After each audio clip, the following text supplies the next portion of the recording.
Faltaban 5 días para la boda de mi hermana cuando mi madre me mandó un mensaje de 3 palabras que borró 20 años de familia. No vengas más.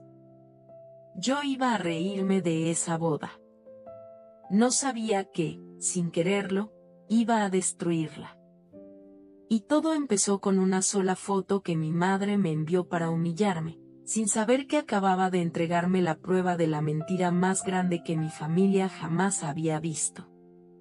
Si te ha pasado que una sola imagen te cambió la forma de ver a alguien para siempre, quédate, porque esta historia apenas empieza. Me llamo Ariana Rocha.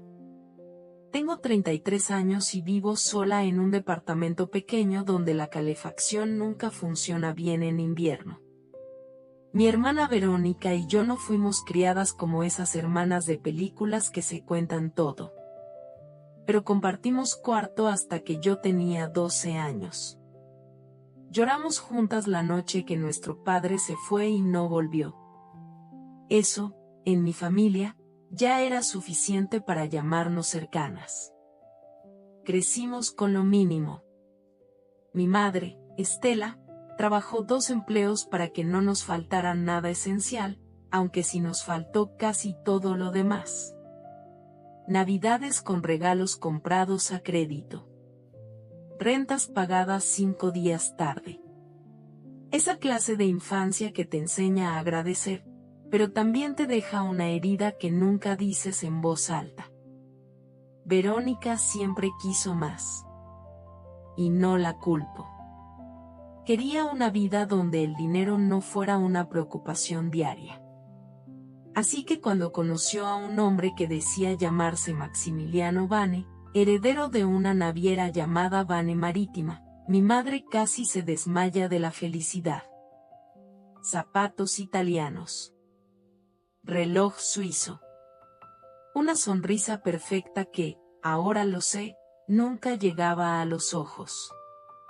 Yo lo conocí solo 2 veces, en cenas familiares incómodas donde él hablaba de yates y reuniones de negocios en Miami. Algo en su manera de mirar antes de responder cualquier pregunta me incomodaba. Pero pensé que era solo mi costumbre de desconfiar de todo lo que brilla demasiado. La boda se planeó para dentro de 5 días. 200 invitados. Un salón que costaba más que el departamento donde yo vivía. Y una lista de invitados de la que, de un día para otro, yo desaparecí. El mensaje de mi madre llegó un martes por la tarde. No vengas más. Tu hermana se casa con gente importante y no vamos a arriesgarnos a que tu drama arruine todo. Lo leí 3 veces. Sentada en mi cocina, con el café enfriándose entre mis manos. No me sorprendió la crueldad.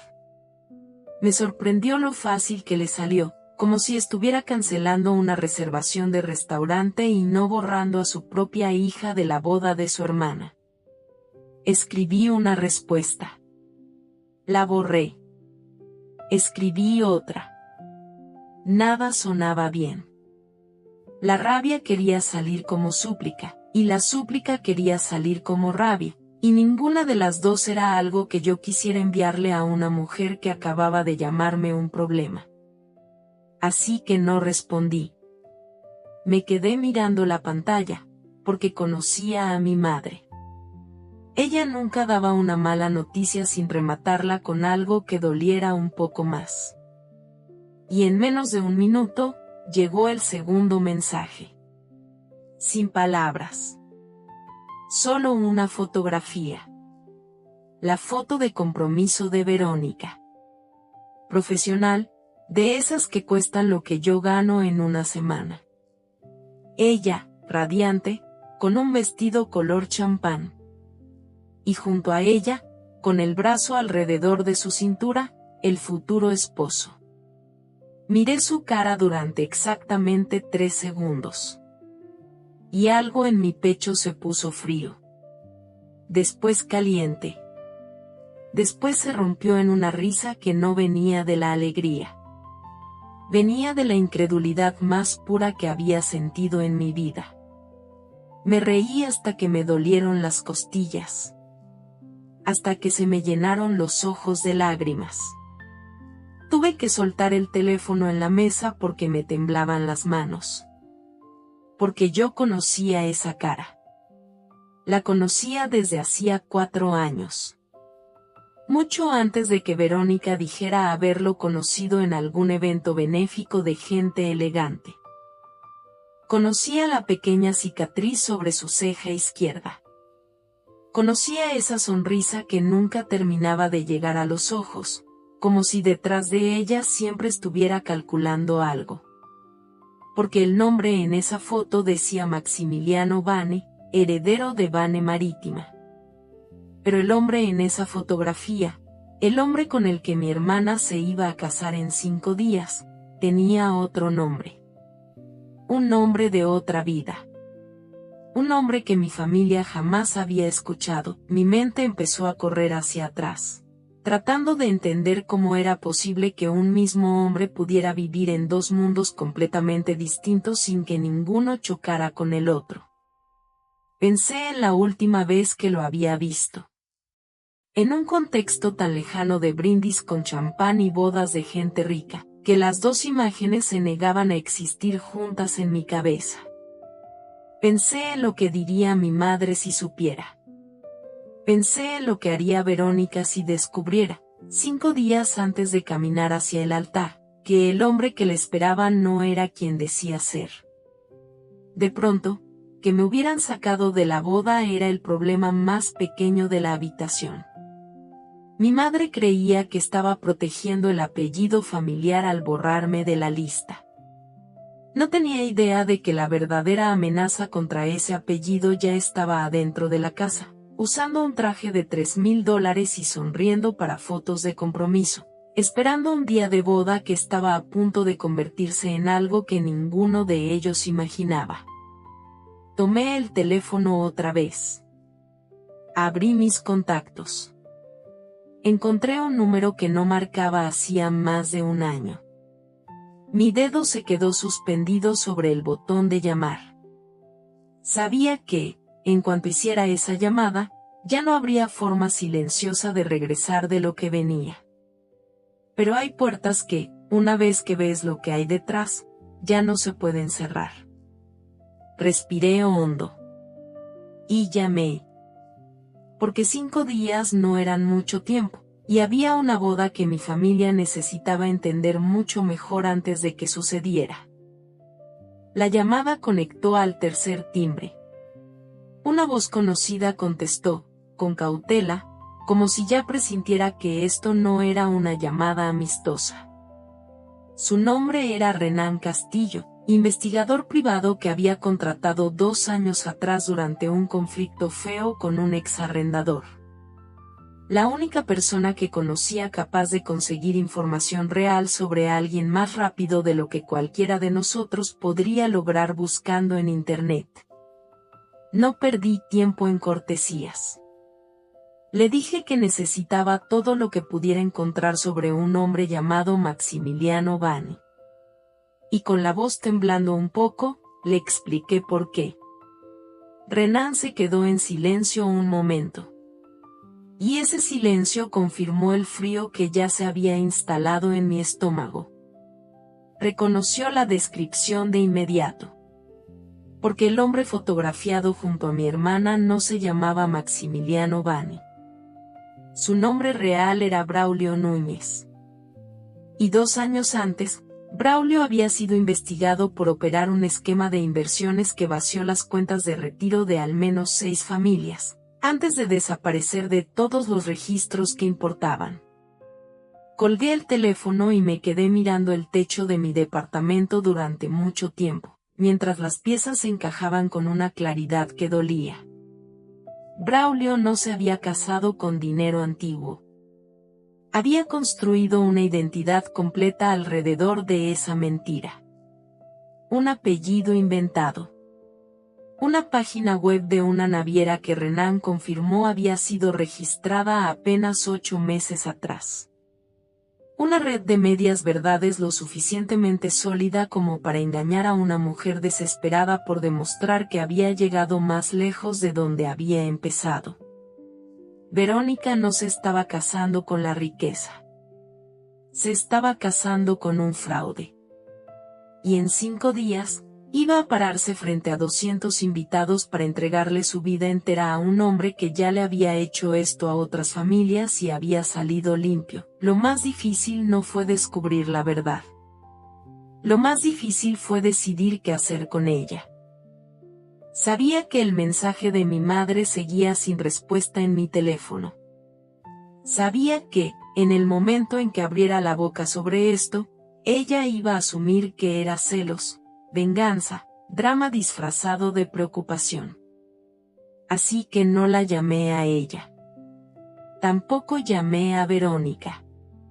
Pasé las siguientes 24 horas trabajando con Renan para reunir todo lo que pudiera sostenerse frente a cualquiera que quisiera dudar de mí. Registros financieros. Documentos falsificados de la supuesta naviera. Fotografías de Braulio usando otro nombre en una audiencia judicial 18 meses atrás. Una dirección anterior que no coincidía con ninguna historia que él había contado en la mesa familiar. Cada documento que Renan me enviaba era otro golpe. No solo por lo que revelaba de Braulio, sino por lo fácil que había sido para él entrar en nuestra familia sin que nadie, ni siquiera yo al principio, hiciera las preguntas correctas. Cuando tuve la carpeta completa, manejé hasta el departamento de mi hermana. Porque algunas verdades no se entregan por una pantalla. Verónica abrió la puerta ya molesta, con los brazos cruzados, esperando una discusión sobre la invitación cancelada. En lugar de eso, le puse la carpeta en las manos y le pedí que se sentara antes de abrirla. Vi su cara cambiar página por página. La confusión deslizándose hacia la incredulidad. La incredulidad endureciéndose en algo más parecido al duelo. Ella insistía en que no podía ser cierto. Que había conocido a los padres de él. Que había visto las oficinas de la empresa. Que esto tenía que ser un error, o peor, una trampa armada por una hermana celosa que acababa de ser borrada de la lista de invitados. Y aquí es donde la historia dio un giro que ni Renan ni yo esperábamos. Porque mientras Verónica seguía negando, tomó su teléfono para llamar a Braulio y confrontarlo ella misma, en altavoz, frente a mí. Él contestó. Y en cuanto escuchó las palabras Vane Marítima y registro de la empresa en la misma frase, algo en su voz cambió. Ya no sonaba como el hombre seguro de las cenas familiares. Sonaba como alguien que, sin saberlo, ya estaba siendo grabado. Porque yo había activado la grabadora de mi teléfono antes de tocar la puerta. Braulio, pensando que solo hablaba con una prometida asustada a la que podía calmar con palabras bonitas, cometió el error que iba a hundirlo, confirmó, sin que ella se lo preguntara directamente, un dato que solo el verdadero dueño de una identidad falsa podría confirmar por accidente. Mencionó una fecha de nacimiento que no coincidía con la que aparecía en la invitación de la boda. Una fecha que sí coincidía, exactamente, con la del expediente judicial que Renan había encontrado a nombre de Braulio Núñez. Documentos que no mienten como las personas. Y ahora, además, una grabación con la propia voz del hombre desmintiéndose a sí mismo. Esa misma noche, Verónica llamó a nuestra madre. Escuché, por primera vez en años, la voz de mi madre quebrarse con algo que no era orgullo ni control. Al día siguiente, las tres nos reunimos en la casa familiar. Fue la primera vez en meses que estábamos juntas en la misma habitación sin que fuera por obligación de fecha en el calendario.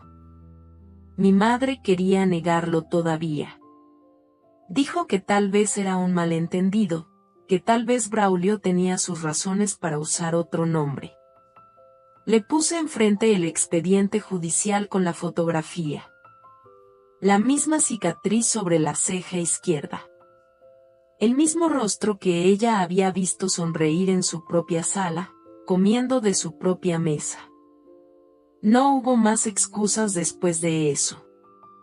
Verónica llamó a Braulio una última vez, ahora con su madre y su hermana escuchando, y le dijo que la boda quedaba cancelada. Le dijo que sabía exactamente quién era. Que sabía lo de las 6 familias. Que ya había hablado con un abogado. Del otro lado, silencio. Y después, el clic de una llamada que se corta cuando ya no hay nada que inventar. N o hubo boda 5 días después. En su lugar, hubo un salón cancelado con penalización incluida. Una llamada furiosa a la empresa de seguridad que Braulio había contratado para la protección de los invitados importantes, que resultó ser tan falsa como su apellido. Y, finalmente, una denuncia formal ante las autoridades que, gracias a la carpeta de Renan, conectó a Braulio Núñez con 2 víctimas más en otro estado que se pusieron en contacto en cuanto su verdadero nombre volvió a aparecer en un registro público. Braulio desapareció de la ciudad en menos de una semana. Pero esta vez, dejó detrás documentos, una grabación de voz y una investigación abierta que, según supimos después, terminó alcanzándolo meses más tarde en otro estado, donde intentó repetir exactamente el mismo esquema con otro apellido inventado. Mi madre nunca pidió perdón por el mensaje. Algunas personas simplemente no lo hacen. Pero 3 días después de que todo se derrumbó, me llamó. Su voz sonaba más pequeña de lo que la había escuchado nunca. Me pidió que fuera a verla. Me pidió ayuda para entender qué hacer con la lista de proveedores, con los depósitos que había que recuperar, con la vergüenza que ahora sí era real y no inventada. Y fui. No porque la herida de aquel mensaje ya estuviera curada.